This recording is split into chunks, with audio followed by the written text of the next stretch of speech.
Hi friends, Radhika baby টিপসে আপনাদেরকে স্বাগত।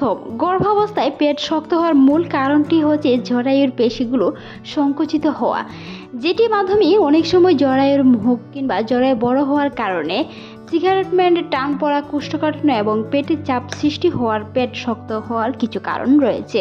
সেই সাথে সাথে জরায়ুর মুখ যখন সংকুচিত হয়, জরায়ু সংকুচিত হওয়ার সাথে সাথে কোষ্ঠকাঠিন্য থেকেও মাঝে মাঝে পেট শক্ত হতে পারে। তাছাড়াও পেট শক্ত হতে পারে সন্তানের নড়াচড়া করার কারণে, অনেক সময় সেটি হতে পারে। পেট শক্ত হওয়ার সাধারণ লক্ষণগুলোর মধ্যে একটি লক্ষণই হচ্ছে গর্ভাবস্থায় পেশিগুলোর একটি অনিয়মিত সংকোচ, যা শরীরের প্রসবের জন্য প্রস্তুত করে, যেটি আপনি বা পেট শক্ত হওয়া কিছুটা বুঝেন আকার বা ইঙ্গিতে, তবে সেটি চিন্তিত হওয়ার কোনো কারণ নেই। বেশিরভাগ সময়ে জরায়ুর ভিত্তির কারণে এরকমটা হয়ে থাকে। জরায়ু ভিত্তি ভ্রূণ বড় হওয়ার সাথে সাথে জরায়ুগুলো বড় হয়। এই ভিত্তির কারণে জরায়ুকে সরবরাহকারী পেশিগুলো যেমন গোলাকার লিগামেন্ট প্রসারিত হয় এবং টান হয়, যা পেট শক্ত হওয়ার মতো অনুভূতি সৃষ্টি করে। কোষ্ঠকাঠিন্য হতে পারে। গর্ভাবস্থায় হজম প্রক্রিয়া ধীরে হয়ে যায় এবং কোষ্ঠকাঠিন্য দেখা দিতে পারে, যা পেট চাপ সৃষ্টি করে এবং পেট শক্ত হওয়ার মতো অনুভূতি হতে পারে। কিছু কিছু সময় প্রসারিত লিগামেন্ট জরায়ুর ভিত্তির সাথে সাথে এটিকে ধরে রাখা যায়। লিগামেন্টগুলোতে টান পড়ে, যা তলপেটে ব্যথার সঙ্গে পেট শক্ত হওয়া অনুভূতি হতে পারে। তাছাড়াও রয়েছে পেট ফাঁপা বা পেটে চাপ লাগা। ভ্রূণের ভিত্তি এবং জরায়ুর প্রশাসনের কারণে অনেক সময় জরায়ুর অন্তর্হিত পর্দার চাপ সৃষ্টি হয়, যা ফেটে যাওয়া ও শক্ত হওয়ার মতো কারণ হতে পারে। গর্ভাবস্থায় অনেক সময় গ্যাসের প্রচুর পরিমাণ সমস্যা হয়, যেটিতে অনেক সময় হতে পারে। কোষ্ঠকাঠিন্য থেকে বা এরকম সমস্যা থেকে মুক্তি পেতে প্রচুর পরিমাণে পানি পান করুন। তবে যদি অতিরিক্ত কোনো কারণ হয়ে দাঁড়ায়, অবশ্যই চিকিৎসকের পরামর্শ নিতে হবে। মনে রাখতে হবে, গর্ভাবস্থায় পেট শক্ত হওয়া বা সন্তানের নড়াচড়া হওয়াটা স্বাভাবিক, তবে সুস্থ শিশুর নড়াচড়া অন্ততপক্ষে 10 বার দিনে হয়, সেটি গণনা রাখা একজন গর্ভবতী মায়ের খুবই গুরুত্বপূর্ণ বিষয়।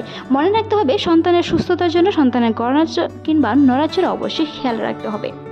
সন্তান দিন দিন বড় হওয়ার সাথে সাথে জরায়ু বৃদ্ধি পায়, যেটি পেট শক্ত হওয়ার কিছু কারণ রয়েছে, তবে কখন আপনাকে চিকিৎসকের পরামর্শ অবশ্যই নিতে হবে। যদি এই সংকোচগুলোর মধ্যে অনিয়মিত হয় এবং তীব্র না হয়, তবে এগুলো সাধারণত ব্যাক্সটন ও হিক্স। কিন্তু যদি সংকোচগুলো নিয়মিত তীব্র হয় এবং সময়ের সাথে সাথে ঘন হতে থাকে, তবে এটি প্রকৃত প্রসব বেদনার লক্ষণ হতে পারে এবং দ্রুত চিকিৎসকের পরামর্শ নেওয়া উচিত। গর্ভাবস্থার শেষের সময় অনেকটা এরকম হয়ে থাকে।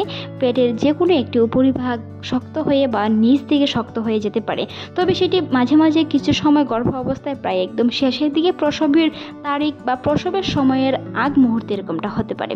তবে যদি প্রথম থেকে এরকমটা হয় কিংবা 5 মাসের পর থেকে এরকমটা হয়ে থাকে, ঘন ঘন হয়, সময়ের সাথে সাথে তীব্র হয়, তাহলে অবশ্যই চিকিৎসকের পরামর্শ নিতে হবে।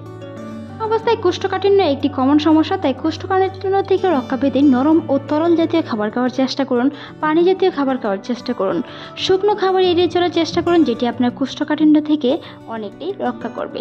মনে রাখতে হবে, যদি আপনি শুকনো বা কোনো ধরনের এলিমেন্টেড তেলাক্ত জাতীয় খাবার গ্রহণ করেন, সেই ক্ষেত্রে কিন্তু কোষ্ঠকাঠিন্য, পেটে গ্যাস থেকে শুরু করে বিভিন্ন ধরনের সমস্যার সম্মুখীন হতে হয়। তাই গর্ভ অবস্থায় কিছু খাবারের প্রতি অবশ্যই নজর দিতে হবে। অল্প পরিমাণে খেলে যেতে প্রচুর পরিমাণে পুষ্টি পাওয়া যায়, সেই খাবারগুলো অবশ্যই খাদ্য তালিকায় অ্যাড করতে হবে। মনে রাখতে হবে, গর্ভ অবস্থায় মর্নিং সিকনেস, বমি হওয়া কিংবা মাথা ঘোরানো এগুলো স্বাভাবিক ব্যাপার, তবে অল্প খাবারের জন্য প্রচুর পরিমাণ পুষ্টি পায়, সন্তানের ওজন দ্রুত বৃদ্ধি পায়, মায়ের শরীর স্বাস্থ্য এবং উচ্চ রক্তচাপ না থাকে, হিমোগ্লোবিন পয়েন্ট ঠিক থাকে, সেই বিষয়গুলো খেয়াল রেখে গর্ভ অবস্থায় সবটুকু সময় পাড়ি দেওয়ার চেষ্টা করুন। তবে মনে রাখবেন, গর্ভ অবস্থায় কিছু জিনিস খাওয়া অবশ্যই যাবে না, তবে তা নিয়ে আমাদের চ্যানেলে অসংখ্য ভিডিও আছে, চাইলে ভিজিট করে আসতে পারেন। এরকম আরও অসংখ্য ভিডিও পেতে আমাদের চ্যানেলে অবশ্যই সাবস্ক্রাইব করে রাখবেন। মনে রাখবেন, আপনার যে কোনো প্রশ্নের উত্তর আমাদের চ্যানেলে রয়েছে, অবশ্যই আমাদের চ্যানেলে ভিজিট করার অনুরোধ রইল। গর্ভাবস্থায় পুষ্টি সমৃদ্ধ খাবারের মধ্যে কিছু খাবার হচ্ছে বাদাম। গর্ভাবস্থায় বাদাম খেতে পারেন, যেটি শিশুর ব্রেন বিকাশেও অনেক হেলদি ও সুস্থ রাখতে সহায়তা করে, শিশুর অঙ্গ প্রত্যঙ্গ গঠন করতে অনেক সহায়তা করে, মায়ের সুস্থতা এবং মায়ের শক্তি যোগাইতে অনেকটা সাহায্য করে, যেটি নর্মাল ডেলিভারিতে অনেকটাই হেল্প করে থাকে। জরায়ু সংকুচিত থেকে শুরু করে গর্ভাবস্থায় শিশুর বিকাশ থেকে শুরু করে বাদাম তার পুষ্টিগুণও তার শেষ নেই। তাই গর্ভাবস্থায় বাদাম, দুধ এবং ডিম খাওয়ার চেষ্টা করুন, যেটি আপনার রক্ত স্বল্পতা এমনকি আয়রনের পুষ্টিও অনেকটাই দেবে।